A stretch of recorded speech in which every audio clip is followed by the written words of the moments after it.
एक पेशेंट जो उत्तरांचल की रहने वाली हैं, वो यहाँ राममूर्ति मेडिकल कॉलेज में पिछले काफ़ी दिनों से आईसीयू में एडमिट थी।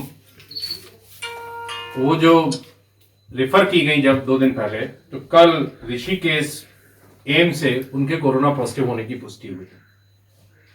उसका संज्ञान लेते हुए आईसीयू में जो डॉक्टर्स स्टाफ नर्स की टीम कार्यरत थी पेशेंट की सेवा में,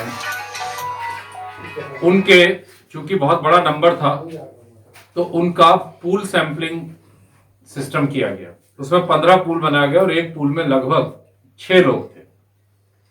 वो आज सैंपल के लिए भेजे गए। उन 15 पूलों में से एक पूल पॉजिटिव आया है। मैं यहाँ रिपीट करूंगा, एक पूल पॉजिटिव आया है। एक पूल का मतलब यह है कि उसमें 3 लोग डॉक्टर, 3 स्टाफ नर्स थे। अब उनकी इंडिविजुअल जांच होगी। आज रात में सैंपल कलेक्ट किए जाएंगे सबके और वो सुबह जांच के लिए जाएंगे। उसमें एक भी पॉजिटिव हो सकता है, 2 भी पॉजिटिव हो सकते हैं, 3 भी पॉजिटिव हो सकते हैं। तो ये 6 पॉजिटिव नहीं है, एक पूल पॉजिटिव है। ये वो पूल है जो उस पेशेंट को जो यहाँ से ऋषिकेश एम्स में संदर्भित की गई, उनके ट्रीटमेंट में था। किस इलाज के लिए यहाँ पर लेके आई गई थी वो महिला? क्या उनको बीमारी थी?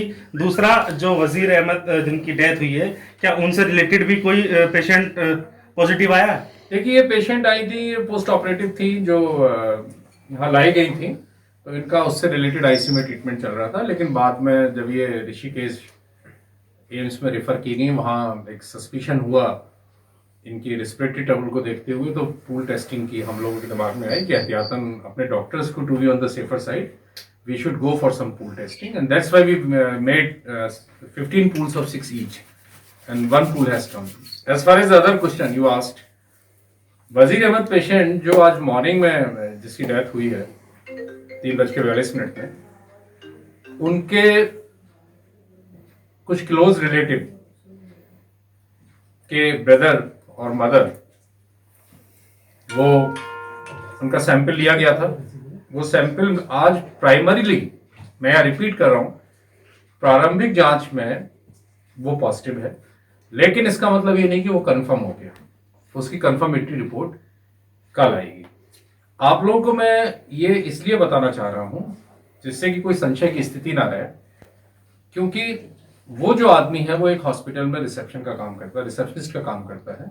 उसके संपर्क में बहुत से लोग आते हैं, तो एहतियातन वो तो क्वारंटीन्ड है, हम उनके और फैमिली मेंबर्स को कॉन्टेक्ट को ट्रेस कर रहे हैं। वो आदमी जिसके संपर्क में आया, उनको अगर हम इसको अभी से कंफर्म बोल देंगे, क्योंकि कंफर्म हुआ नहीं है, तो लोगों में एक अननेसेसरी खौफ की स्थिति पैदा होती है। सर, इस बीच अहम चीज ये भी है कि जो जिस शख्स की आज मौत हुई है, कोरोना पॉजिटिव मरीज था, उसके परिवारीजनों का आरोप है कि जहर देकर मार दिया गया। इस तरह के वो आरोप स्वास्थ्य विभाग पर लगा, क्या कहेंगे? देखिए, ये तो बिल्कुल ही बेसलेस बात है और बड़ी हास्यप्रद बात लग रही है।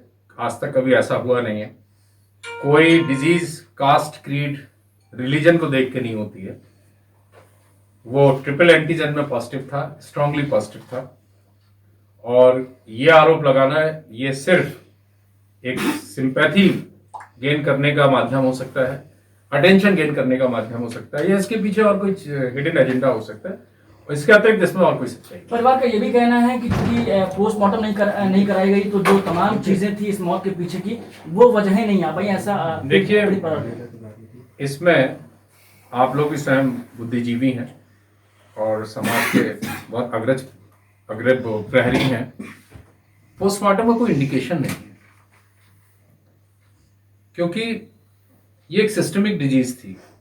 पेशेंट स्वयं आया था और रेस्पिरेटरी डिस्ट्रेस को लेके और अनकंट्रोल डायबिटीज को लेके हमारे पास आया। तो ये सब आरोप लगाना बेबुनियाद है। मैं समझता हूं कि आप लोगों को इसमें प्रशासन का, स्वास्थ्य विभाग का एफर्ट भी नजर आ रहा है, कितनी शिद्दत के साथ सारे लोग लगे हुए, ये भी आपको दिख रहा है। और जो चीजें हैं, जो मेहनत है, वो छिपती नहीं है, दिखती है। आरोप कोई भी कुछ लगाए, 6 पेशेंट पहले भी तो यहाँ से निगेटिव होके गए। ठीक सर, एक चीज जानना चाहेंगे कि आमला थाना इलाके में कल एक मरीज सामने आया था, पॉजिटिव मरीज, उसकी क्या स्थिति है, जरा उसके बारे में बताइए। वो पेशेंट बिल्कुल स्टेबल है, एसिम्प्टोमेटिक था, उसको L1 कोविड में शिफ्ट करा दिया गया। उसके साथ एक और जो लड़का आया था वो निगेटिव है, तो नथिंग टू वरी।